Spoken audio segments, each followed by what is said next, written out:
За өдрийн мэдрэг үзэгчтэй мэдээллийн хөтөлбөрийн тодруулга ярилцлагын болон та бүхэнд хүрэхэд бэлэн боллоо. За бид өнөөдөр боловсрол судлал арга зүй яагаад чухал вэ сэдвээр ярилцсан. За манай өнөөдрийн зочин Монгол Улсын боловсролын их сургуулийн боловсрол судлал арга зүйн техникийн эрхлэгч доктор Баяр Марьсан байна. За танд энэ өдрийн мэдрэг.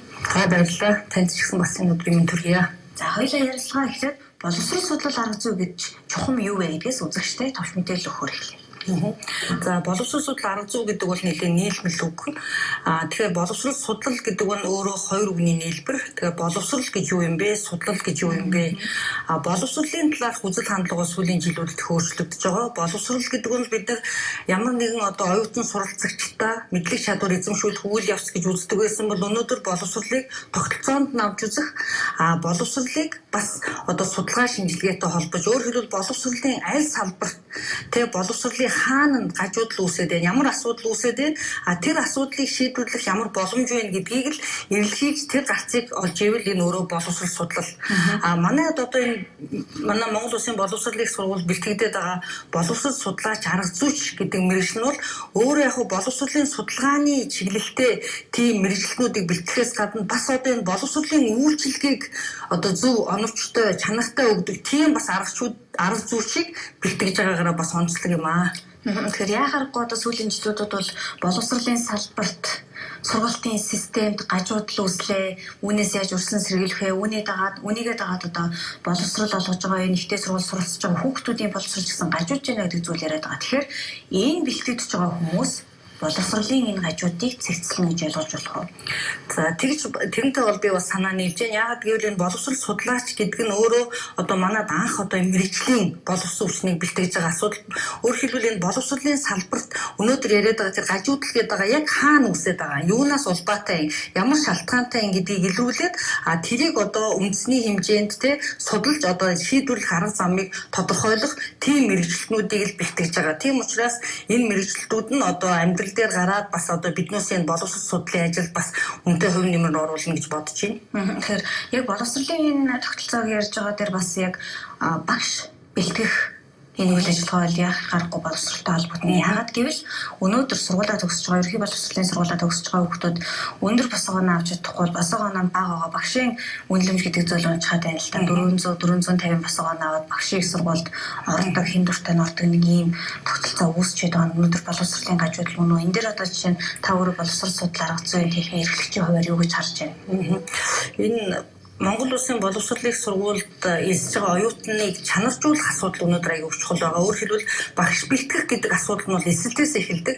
Тийм учраас бас энэ төр засгаас хэрэгжүүлж байгаа зарим арга хэмжээнүүдэд бид нар бас хандж байгаа. Яагаад гэвэл сая боловсрол суурьшны тухайн спортын яамны сай цогцлмоо ярьжсэн телевизээр өөрөөр хэлбэл энэ ихтэй сургуульд элсэх босго оноог 480 болгож нэмлээ гэж байгаа нь бол энэ бас манай сургуульд элсэгчдийн чанар бас нэмэгдэнэ гэж бодож байна. Өөрөөр хэлбэл тэр элсэгчд хэдий ч нэ чанартай байна.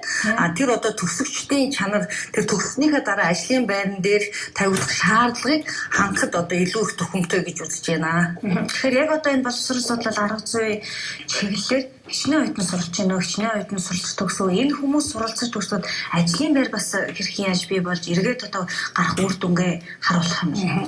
Энэ Монгол Улсын боловсролын сургуулийн эрхэм зорилгыг тодорхойлсон нь энэ хүүхэд бүрийг хөгжүүлэх чадвартай багш буюу мэргэжлийн хүний нөөцийг бий болгоход оршино гэж байна. Тэгэхээр энэ боловсрол судлаач гэдэг энэ мэргэжил бол өөрөө яг багш болох хүмүүс биш. Өөрөөр хэлбэл эдгээр бол боловсролын байгууллагуудад эдэм шинжилгээний ажилтан хийх, судлаач хийх, мөн багш бэлтгэдэг ихтэй сургуулийн энэ боловсрол судлалын багш их, мөн төрийн бус байгууллагуудад энэ сургалт хариуцсан менежерүүдийн ийм үүргийг гүйцэтгэх ийм хүмүүс бэлтгэгдэж байгаа. Тийм учраас энэ хүмүүс бол цаашдаа ингэж төгсөж гарснаар энэ боловсролын салбарын хүний нөөцийг бий болгоход бас чухал нөлөөтэй. Одоогоор бол манайх анхны төгсөгчөө бол дараа жилийн 3 ангид 3 курсэд 100 гаруй оюутан суралцж байгаа. Тэгээ ер нь бол цаашдаа бол бид нар энэ боловсрол судлаач арга зүйч ийм мэргэжлэр эзэмшиж байгаа эсвэгчдийн тоог бас нэмэгдүүлэх тийм бодлогыг бол сургуулийнхаа хэмжээнд авч байна. Тэгэхээр яхаар энэ мэргэжил боловсролын салбарын гажуудлыг ил гаргаж тавих түүнийг засах залруулах үйл ажиллагаанд бол дөрөвтэй хувь нэмэр оруулна гэж харж байна. Гэхдээ сайнны хажуугаар сар гिचээрээ төсөөд гарч байгаа хүмүүс яг энэ гажуудлыг зэгсэж чадах уу? Үгүй бол бас нэг юм шал орон тооны бүгэлсэн нэг боловсролын бас эргээ гажууд болох уу гэдэг нэг юм ойлголт явдаг л да аливаа зүйл дээр. За энэ дээр бол миний хувьд ямар бодолтой байна вэ гэхээр ер нь бид нар одоо тийм ажлын байранда одоо тийм чадамжтай оюутныг тий одоо бий болгохын тулд бид нар бас оюутан байхад нь одоо оюутнуудтай их ажиллаж байгаа. Яг одоо энэ боловсролын хүрээлэн буюу багшийн мэргэжлийн дэвшлүүлэх институт гэх мэргэжлийн байгууллагуудаа хамтарч ажиллаж оюутнуудаа судалгааны дадлаг хийх. Өөрөөр хэлбэл манай оюутнууд ч гэсэн бас энэ одоо мобиль сурч явах хоорондоо бол тасралтгүй 4 жилийн хугацаанд бол дадлаг хийжтэй практиктэй дадлагжих аль болох тэр одоо дадлагын үеэр эзэмсэн мэдлэг чадвартай амьдрал практикт хэрэгжүүлэх ийм боломжийг бий болгох тал дээр бид их анхаарч ажиллаж байгаа. А гэхдээ мэдээж одоо дөнгөж төгссөн оюутан өөрийнхөө ажиллах явцдаа тэр туршлагыг бий болгодог. Тэгэхээр бид нар бас одоо бас нэг манай нэг тийм хандлага байдаг шүү дээ. Дөнгөж төгссөн оюутан авахгүй тэдэн жилийн туршлагатай гэдэг ийм асуудлууд гарч ирдэг учраас бас тэр тал дээр ч гэсэн одоо манай мэргэжлийн байгууллагууд цаашдаа бас анхаарч ажиллах шаардлагатай байхаа гэж бодож байна. За баярлалаа. За баярлалаа. Тодорхойлгын ярилцлагын цагийн түрээд өндөрлөж та бүхний ажилдаа өндөр амжилт хүсье. За баярлалаа, танд ч гэсэн амжилт.